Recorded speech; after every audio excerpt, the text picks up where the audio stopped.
How was the trip for both of the horses? Very good. It was really good. You know, you always worry a little bit about getting hot and everything. They didn't get hot. They were perfectly comfortable. It was really an easy trip. That van is a full box stall, so they're not tied up in there. They can move around and eat and drink, and so we find it to be very, very easy for them to come here. Looking at Bravazzo, he's coming out of the Kentucky Derby. How did he come out of his last race? Eat very well, and I really think he'll move forward. You know, he didn't get much out of the Louisiana Derby, so I think he's going to move forward off the Kentucky Derby, which is what you want. You want a tough horse here. You got to have a tough one. He's tough. Now, you tried Sporting Chance going in the Pat Day Mile. What made you want to stretch him out again? Well, he should have won it. He got in real trouble at the half-mile pole. He got hit hard and lost all his momentum and then came running.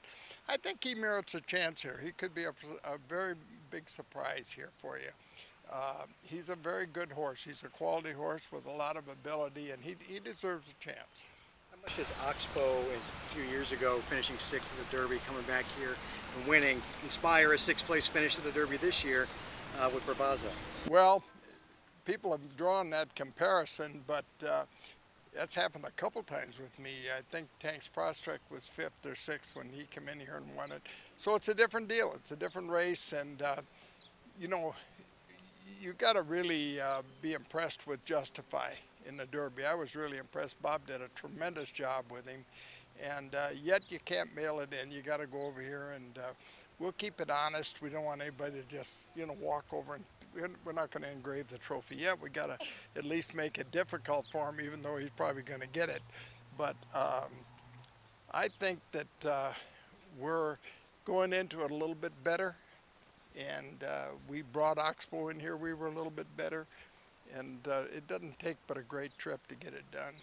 You have two horses. What would you like to see from each of them heading into this race? I'd like to see them well placed up front. But that's everybody here this week's going to tell you they want to be well placed into the first turn. Everybody wants to lay 2, 3. We'll all lie to you all week. And what'll happen is the race will unfold, and most of that won't happen. Everybody can't be second or third into the first turn, so we'll all try that and think about it. And the reality of it is, I always say, people have opinions, horses have the facts. They'll determine where they're going to be. Speaking about some of the limits, you know, this week's weather conditions, how do you feel like the horses will run in the wet conditions that we have coming up on Saturday? If it is wet, it'll change some of them. I don't think it'll change mine too much. They both ran very well in the off-going before. It'll change the race, though. It always does. And some of them will adapt to it, some of them won't. But I feel comfortable on my two that it'll be okay.